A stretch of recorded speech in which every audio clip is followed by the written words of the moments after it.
The prospect of nuclear holocaust can ruin the best of days. That might be how many people in the White House feel on the first day of the Cuban Missile Crisis.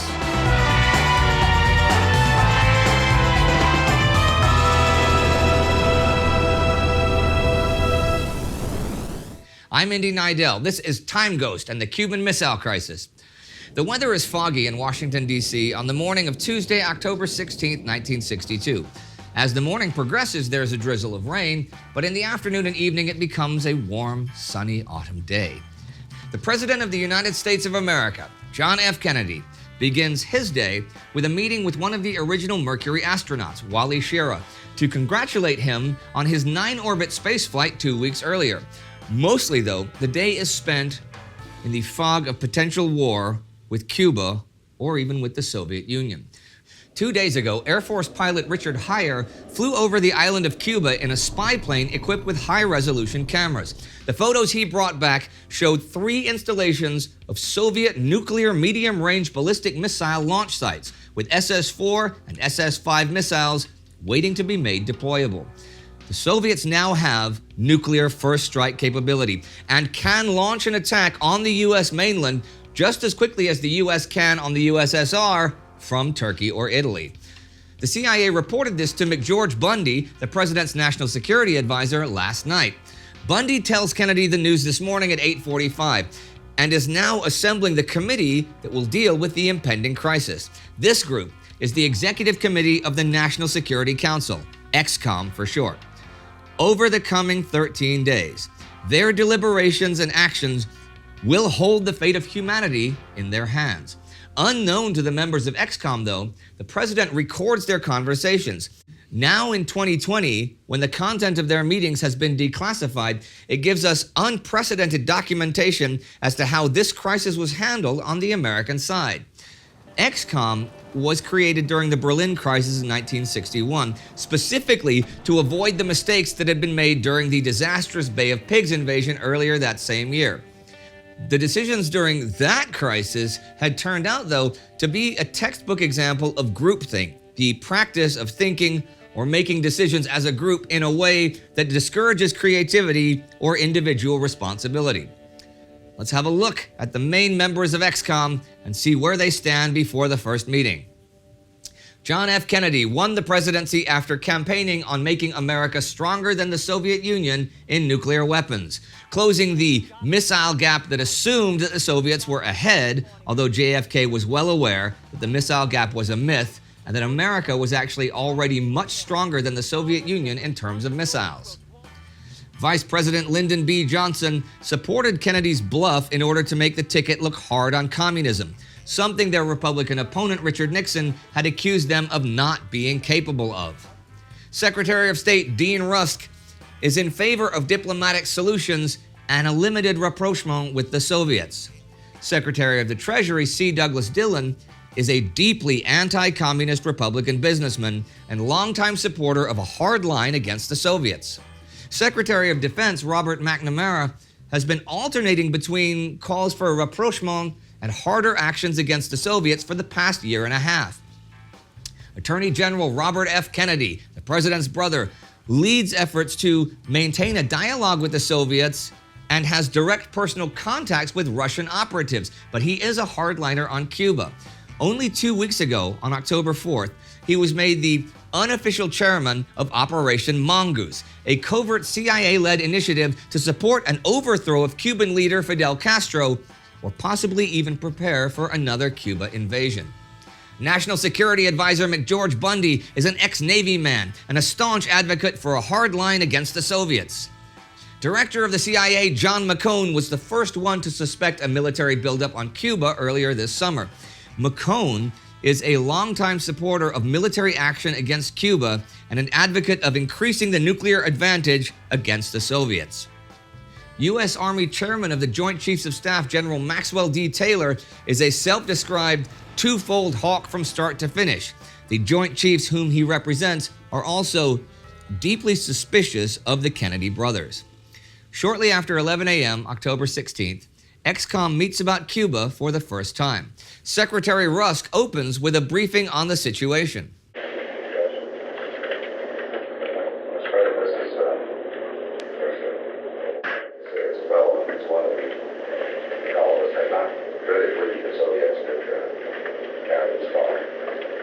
He goes on to explain the options at hand. First, he points out the possibility of eliminating the missile bases, and even notes that this could, theoretically, involve the total destruction of Cuba. We ourselves are not moved to general war. We're simply doing what we said we would do if they took certain action. Or was designed to this at the time to eliminate the Cuban problem by action of movement of the army.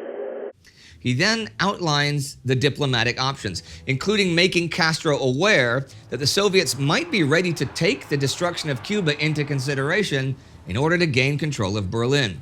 This is something Soviet Foreign Minister Andrei Gromyko had intimated to the press a few weeks back. In hindsight, we have multiple sources indicating that this may have been part of a ruse by the Soviets to divert attention from Cuba to Berlin and give them time to build up the secret missile sites without American interference. First Deputy Premier of the Soviet Union, Anastas Mikoyan, will tell Fidel Castro and the Cuban leadership on November 4th, "We let the Americans know that we wanted to solve the question of Berlin in the nearest future. This was done in order to distract their attention away from Cuba. So we used a diversionary maneuver. In reality, we had no intention of resolving the Berlin question at that time." The real reason for the missiles in Cuba is to even out the first nuclear strike capability created by the U.S. missile sites in Turkey. Secretary Rusk and CIA Director McCone seem to understand this full well. President, about why the Soviets are doing this, Mr. McCone suggested some weeks ago that one thing Mr. Khrushchev may have in mind is that he knows that we have a substantial nuclear superiority, but he also knows that we don't really live under fear of his nuclear weapons to the extent that he has to live under fear of ours. Also, we have weapons nearby in Turkey and places like that. The president immediately assesses the situation. How many weapons do we have in Turkey?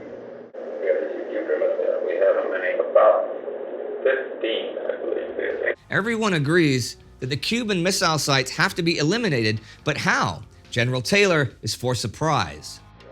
We're impressed, Mr. President, with the great importance of getting a strike with all the benefit of surprise, which would mean ideally that we would have all the missiles that are in Cuba above ground where we can take them out. He wants to mobilize forces along the Atlantic coast, gather more intelligence, and then take out the missiles. While the mobilization is in progress, he will assess the possibility of invasion, but also suggests a blockade to stop further missiles from coming in. The president opposes a blockade. In his view, it could be easily circumvented with submarines. They believe that it's unlikely that the Soviets will go to full-on nuclear war over Cuba, but Berlin might be in play. That being said, McNamara is concerned that the Cubans, not the Soviets, might have control over the missiles. We don't know what kinds of communications the Soviets have with those sites. We don't know what kinds of control they have with the warhead.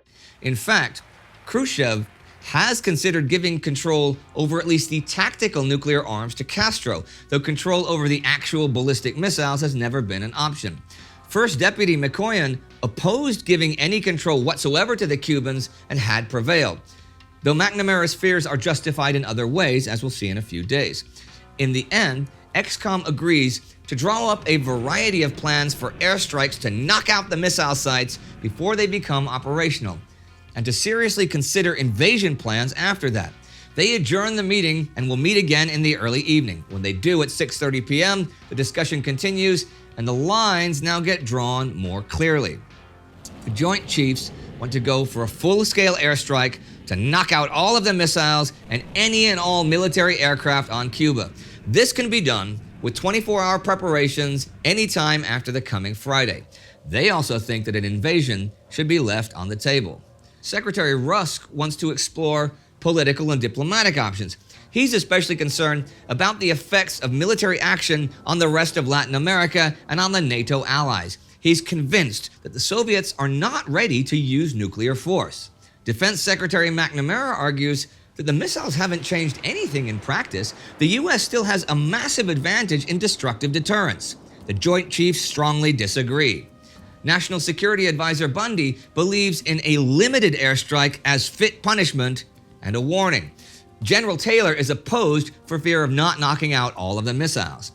Robert Kennedy wants to know if invasion after a partial strike is an option. His main concern is that if there are any missiles at all left in place, they can be used to deter the U.S. from taking action against revolutionary activity in other parts of Latin America. The president expresses shock that the Soviets have been willing to take this enormous risk of provocation. He is undecided what action to take, but wants to know if all possible options are in preparation. McNamara assures him that they are. They agree to continue planning for all eventualities and to revisit the issue tomorrow, and they will continue gathering intelligence via spy plane activity. So at the end of this first day of crisis, the world goes to sleep without knowing that the wheels of war have been set in motion by Moscow, Havana, and Washington. It will be several days until the world finds out, but by then the crisis will have deepened, and many of the fears expressed in the White House this day will look like they are coming to pass. The President and First Lady dine with guests that evening. One of them is the philosopher Sir Isaiah Berlin. In his book, Two Concepts of Liberty, Berlin argues that there are two concepts of freedom: negative freedom, which is freedom from interference, and positive freedom, which asks not what we are free from, but what we are free to do. Little does Berlin know that his host that evening has neither of those freedoms.